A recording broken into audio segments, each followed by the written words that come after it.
और शुक्रवार के दिन माता लक्ष्मी के लिए अग्नि में आहुति दीजिए।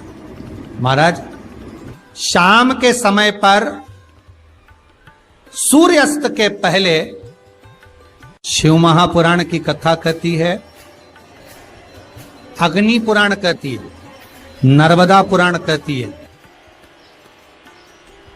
लिंग पुराण कहती है कि बेलपत्री के वृक्ष के नीचे, नीचे तो नीचे वो भी जाने दो, यहां तक वर्णन किया शिव महापुराण में तो कि बेलपत्री का जो फल होता है ना,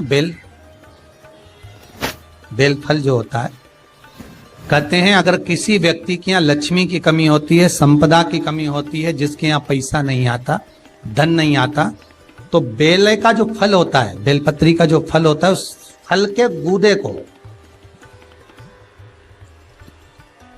बेलपत्री के फल का गुर्दा निकाल लो, सुखा लो, गाय के घी में उसको डुबो लो और शुक्रवार के दिन माता लक्ष्मी के लिए अग्नि में आहुति दीजिए।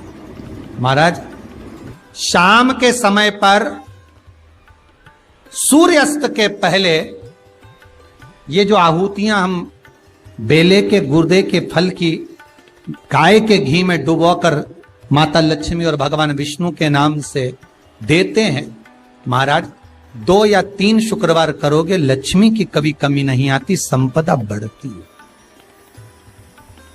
एक प्रयोग और कर देखना, कभी अगर मौका मिले आपको तो प्रयोग कर देखिए।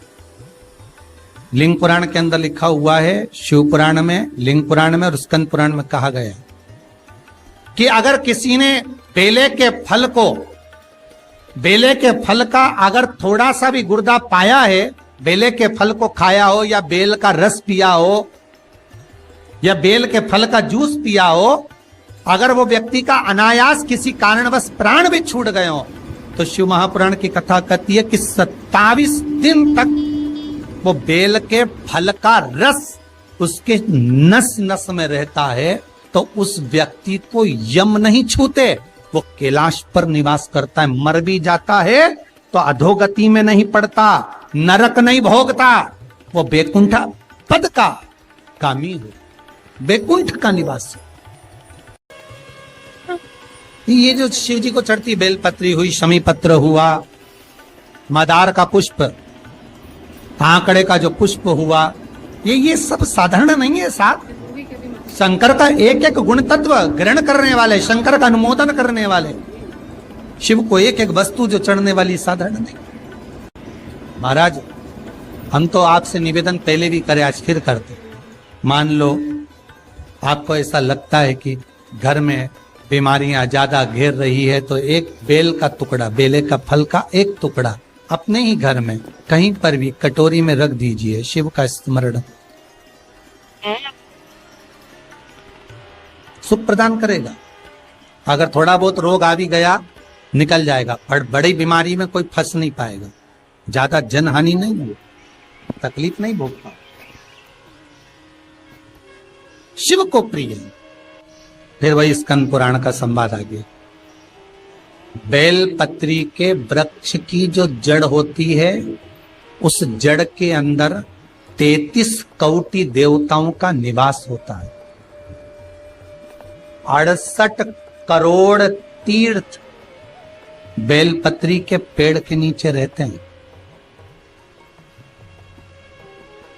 68 करोड़ तीर्थ मात्र बेलपत्री की छांव में, बेलपत्री के नीचे विराजमान होते हैं।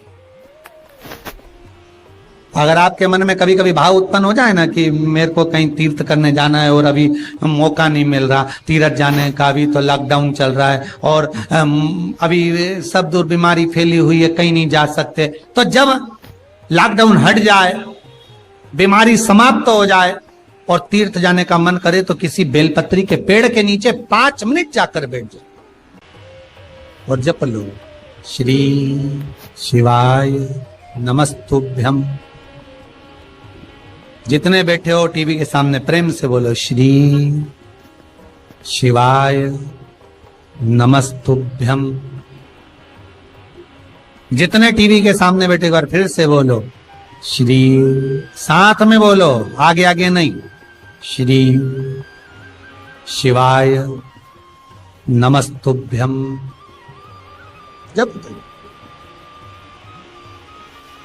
जब तुम्हारा मन करे मुझे चारों धाम जाना है, जब तुम्हारा मन करे कि मुझे काशी जाना है, जब तुम्हारा मन करे मुझे उज्जैनी जाना है, जब तुम्हारा मन करे कि मुझे ओमकारेश्वर, मुझे सोमनाथ जाना है, भीमा शंकर, बैद्यनाथ, मल्लिकार्जुन जाना है, केदारेश्वर जाना है, बस नागेश्वर जाना है, थोड़ी देर के लिए बेलपत्री के पेड़ के नीचे जाकर बैठ।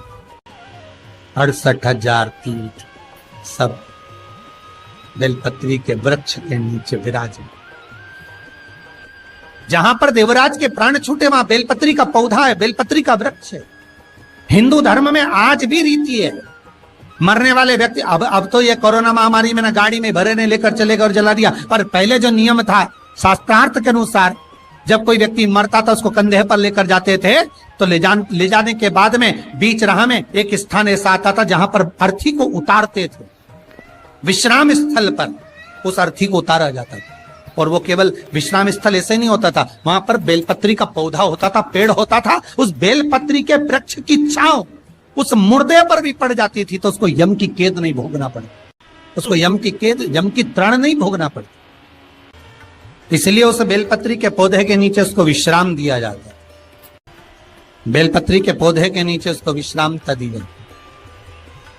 जब शिव कह रहे हैं देवराज तेरे प्राण छूटे, मना नहीं है तेरे प्राण छूटे, पर तेरे प्राण जहां छूटे वो बेलपत्री का वृक्ष था, और अब तुझे यहां नहीं रहना है, अब तुझे कैलाश पर रहना है। तो कैलाश पर क्यों? शंकर भगवान बोलते हैं ये मृत्यु लोक जो है ना, पृथ्वी, ये भूमि जो है ना, ये मेरी निवास स्थली है, ये मेरा घर है। इसलिए शंकर भगवान ने, भगवान विष्णु ने जब कहा था, भगवान विष्णु जब शंकर भगवान से बोले कि मैं आपसे मिलने आना चाहता हूं, तब शंकर भगवान बोले आ जाओ। तो भगवान विष्णु पृथ्वी से एक हाथ ऊपर पांव रखकर चल रहे थे। तो शंकर जी ने पूछा तुम पांव जमीन पर क्यों नहीं रखते, पृथ्वी पर रखो। शिव जी मैं पांव पृथ्वी पर नहीं रख, क्यों? नहीं नहीं नहीं नहीं, मैं पांव पृथ्वी पर नहीं रख सकता। आखिर क्यों? शंकर भगवान से भगवान विष्णु कहते हैं पूरी पृथ्वी पर छोटे छोटे कंकर नजर आते हैं, हर कंकर में मुझे शंकर नजर आते हैं। जब कंकर में शंकर दिखेगा तो मैं पृथ्वी पर पांव कैसे रख सकता हूं? शिव जी बोले, भाई नारायण भगवान विष्णु से बोले, है नारायण अगर आप इतनी दूरी बनाकर रखेंगे तो फिर हमारे करीब में कौन आएगा? हम चाहते हैं कि आप हमसे मिलकर रहें, हम आपसे एक क्षण की दूरी सहन नहीं कर सकते। आप हमसे चिपक जाएं, लपट जाएं, आप हमसे रम जाएं, हम आप में रम जाएं। कुछ ऐसा कर दो, शंकर जी कह रहे हैं नारायण कुछ ऐसा कर दो कि शंकर नारायण से दूर नहीं रहे, नारायण शंकर से दूर नहीं रहे, ऐसा कुछ कर दिया जाए। तब भगवान शिव ने भगवान विष्णु से कहा एक काम हो सकता है कि आप सांप बन जाओ। भगवान विष्णु ने पूछा मैं सांप बन जाऊं क्यों? शंकर भगवान कहते हैं सांप बन जाओगे तो मैं गले में रात आपको डाल कर रखूंगा, आप मुझसे चिपके रहोगे, मैं आपसे चिपका रहूंगा, आप मुझसे लगे रहेंगे, मैं आपसे लगा रहूंगा, दूरी नहीं रहेगी एक क्षण की भी। और भगवान विष्णु सर्प बन गए, भगवान विष्णु सांप बन गए, सांप बने भगवान शंकर ने भगवान